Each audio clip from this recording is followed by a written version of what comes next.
a relationship, a possession, and accomplishments. Nothing really can solve the restlessness of the human spirit, the way people are. People think that they can have all kinds of possessions. People think they can have a great relationship and they're in love and it's wonderful. And all those things are great, a great accomplishment. I mean, man discovers a wonderful drug or a cure for something. That's great, but after a while, he becomes restless.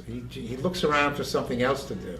He strives to duplicate that, and he can't. That's the restlessness of the human spirit. It's never seemed to be satisfied. So I decided I'm going to be satisfied, as far as, because all those years that I wasn't were great heartache for me. And I just made up my mind I wasn't going to be that way anymore. And so there was never too much room that I had for social life. I dated a female doctor, an artist. She was very pretty, and she had been recently divorced, and we had a pretty nice time for a while, and various other people. But I never got into anything, absolutely not any kind of relationship.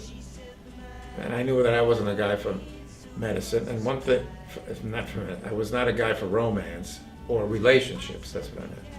Strike that. I was a guy for medicine. Were the relationships. So. And I'd been married 3 times, and marriage wasn't for me. But one thing I had learned in the street, and that is how to live alone.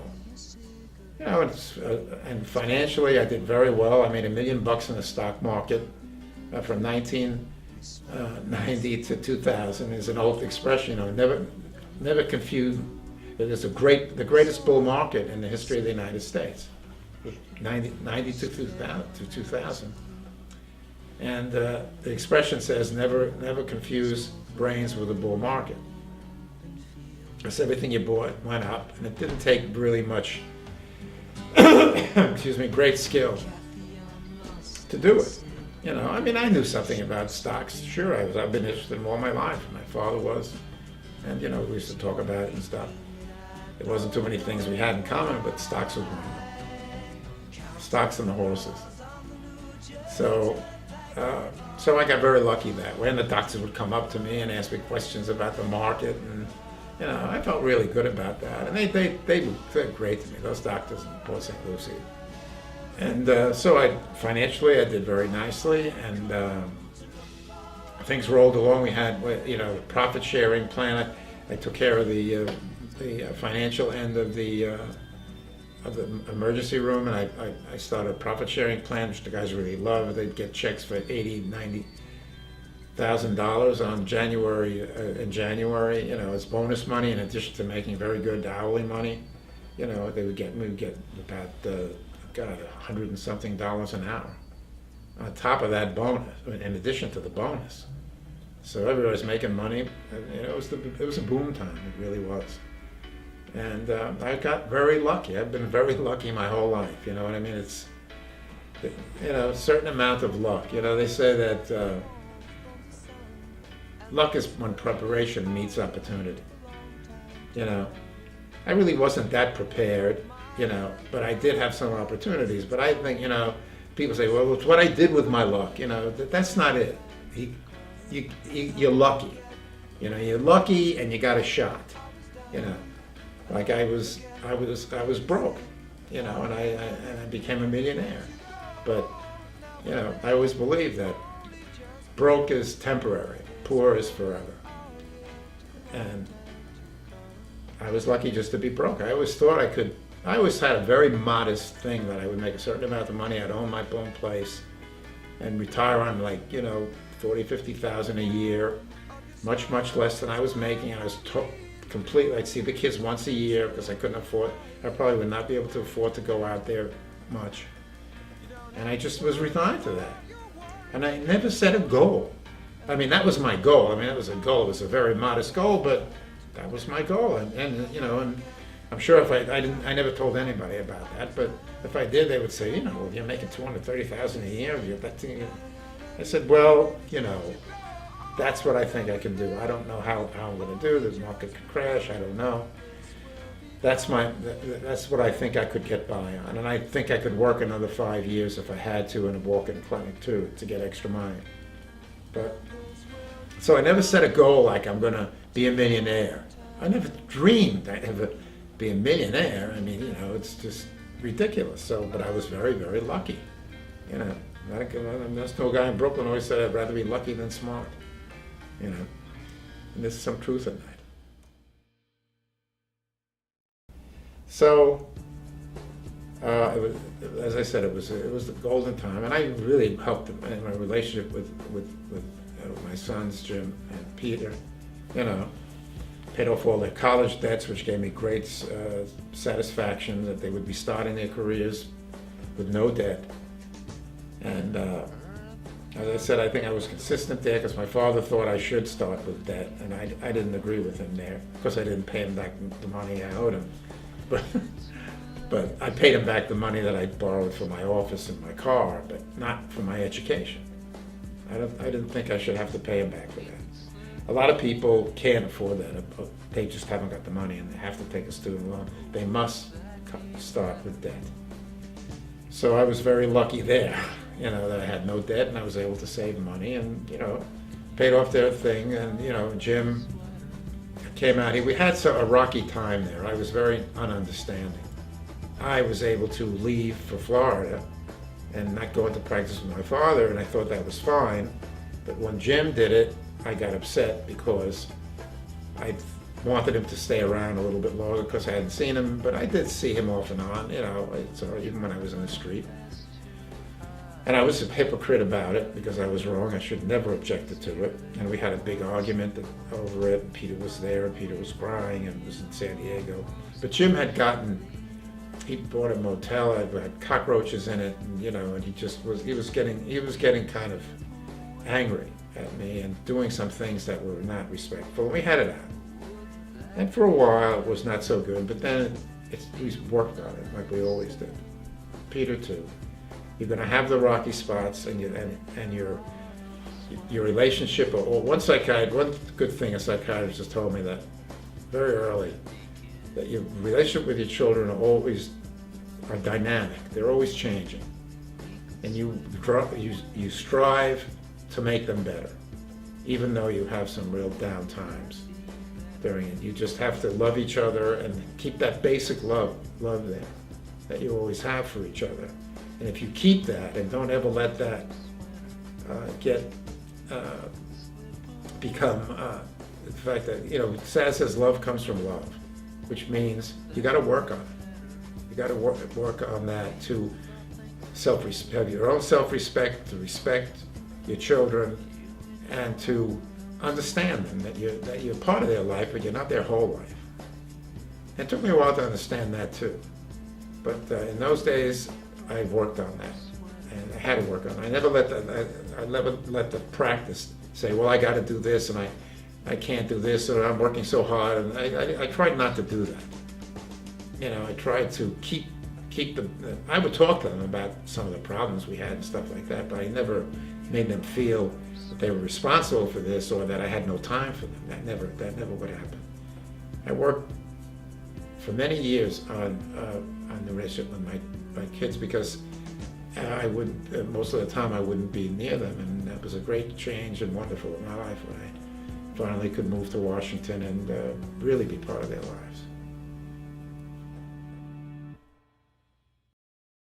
Okay, in 1989, Jim and Robin got married, and it was very nice. They had a ceremony in Vicky's apartment, and it was very nice.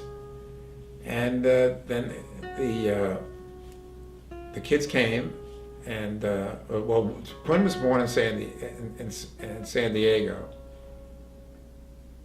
and so was Pierce, but both in San Diego. So for 5 years we went, in the years that they lived in San Diego, we went out there to visit them, and it was a great town. We had a lot of fun too.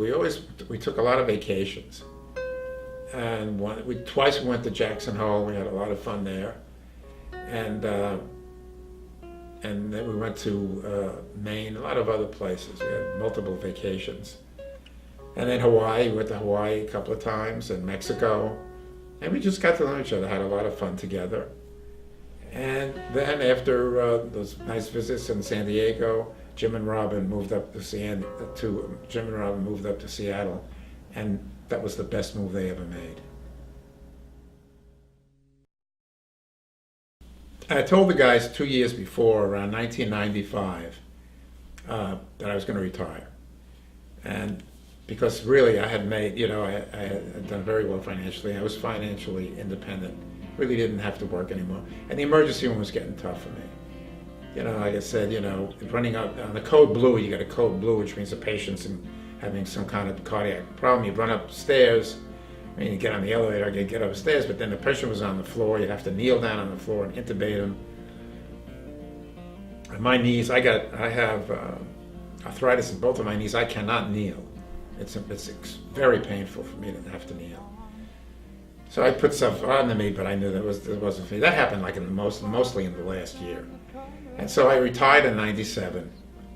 And the stress too, the stress of the ER. There's a lot of stress in there. You know what I mean? You see some very difficult cases, and a lot of things. I mean, people who shoot themselves and the family and stuff like that. So, like I said, there was stress in the ER. I was very happy. Finally, I had done a great job. I felt I had done a very good job for them, and it was time to leave.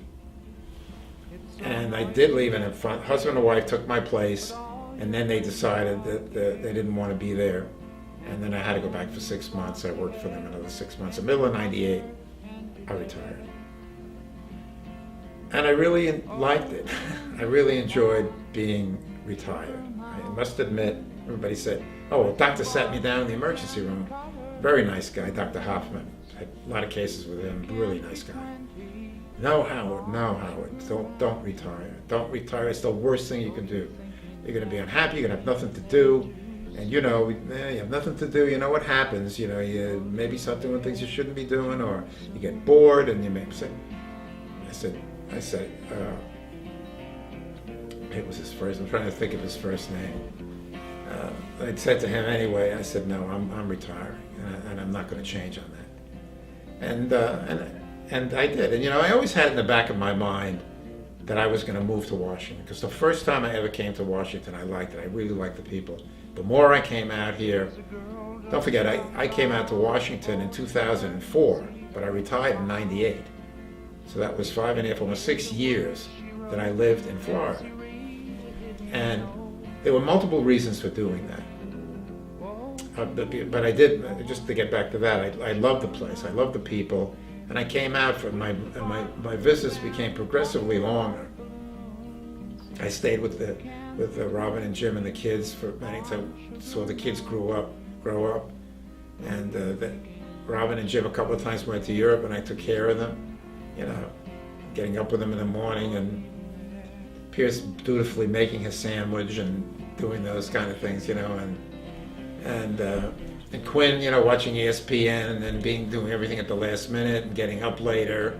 I have to wake him up 3 times. Finally, Pierce would go up and get him out of bed, and he'd rush things. But Pierce was very methodical, very oriented, very oriented to his tasks. And he would do that. It was funny to watch him because he was so small, but he was so organized. It was really funny. And Quinn too. Quinn kind of bent the rules a little bit here and there, but he was a good kid, and he did his work, and he was very funny, and he would watch his TV. But he was a big TV guy. So was Pierce. He would. And so when they went away, I had my life with them. We'd go to the baseball things, and they hit baseballs. I really got to know them. They talk about bonded with them. I didn't bond with them. They got to know me, and I got to know them. Yeah, one day when I came out here to visit, I watched The Wizard of Oz with Pierce and Quinn. And before that, when Jim was about the same age, we watched The Wizard of Oz with him, and he really loved it. So I said, I watched it with your dad, and he loved it. And it comes on, and it's in black and white. And Pierce right away, like spoiled by everything is in color. Oh, Grandpa, it's in color. It's not in color. I said, wait. I said, what do you mean? What? Wait. I said, well, you just have to wait. And then that scene comes in the color. It's still so beautiful in that when she lands in the Wizard of Oz and she opens the door and it changes from black and white to just brilliant, beautiful color. And they were very impressed with that, and we all really enjoyed it. And for me, it was like reliving that same thing with Jim when I was on the couch with him and we were watching. It was a little differently.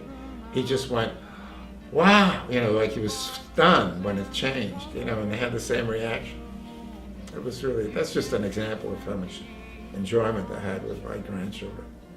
And it really formed a great basis, I think, for understanding in later years when there was a couple of rocky spots there. One particular vacation, when I was obnoxious and just didn't work things, and started some trouble which lasted for about over a year. But I worked on that very hard, diligently to rectify that mistake. And luckily, I was dealing with people who were very forgiving. My daughter-in-law, Robin, and Jim, and the kids, Pierce and Quinn.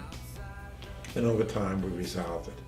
All families have a problem like that. Like Tolstoy said, all families are happy in the same way and unhappy in different ways. And we were unhappy in a kind of a different way. But that was the negative, and I've got the negative out of the way because there was a heck of a lot of positives. We had great vacations, great dinners, out to lunch, loads of laughs. I mean, I was very fortunate. I had a great time.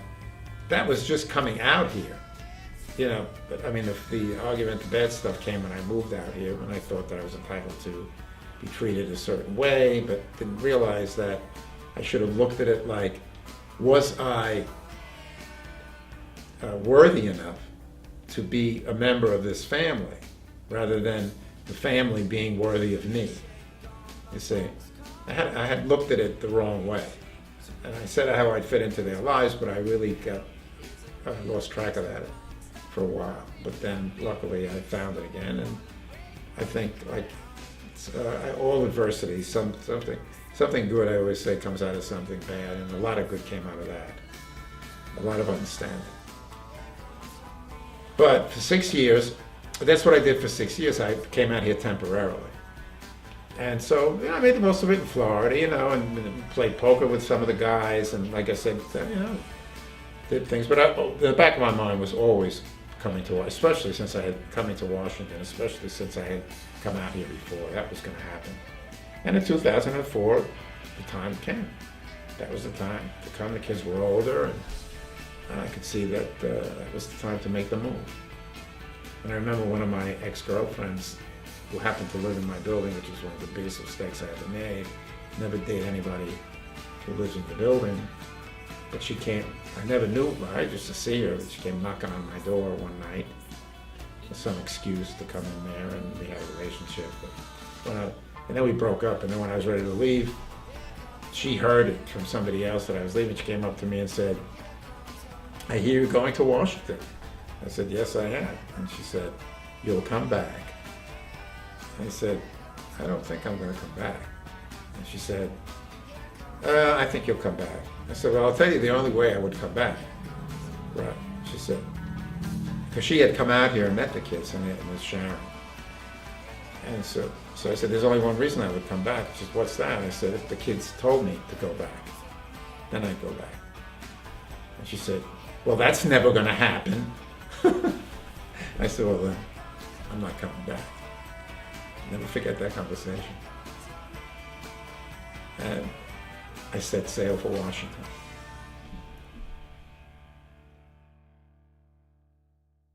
Yeah, life in Washington to me was very, very nice.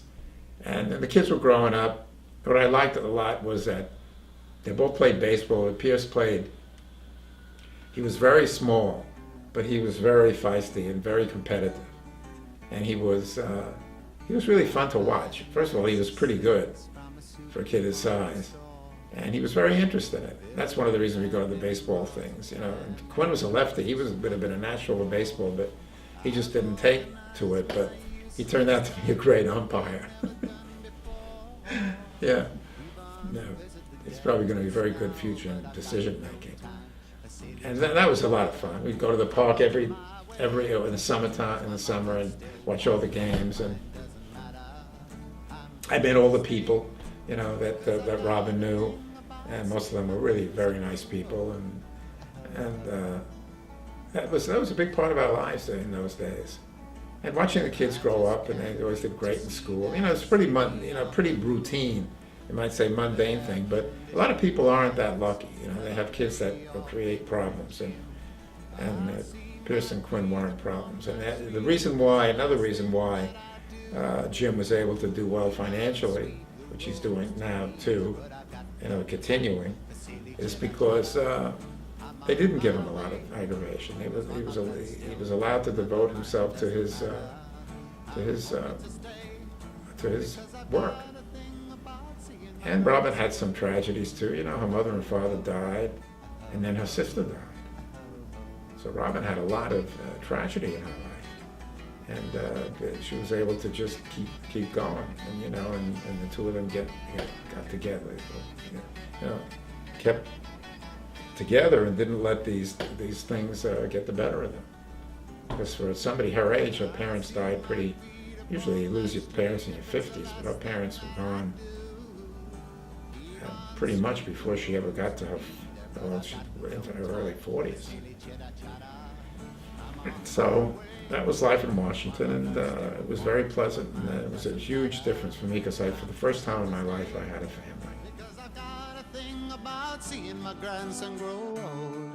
Oh, oh, oh, oh.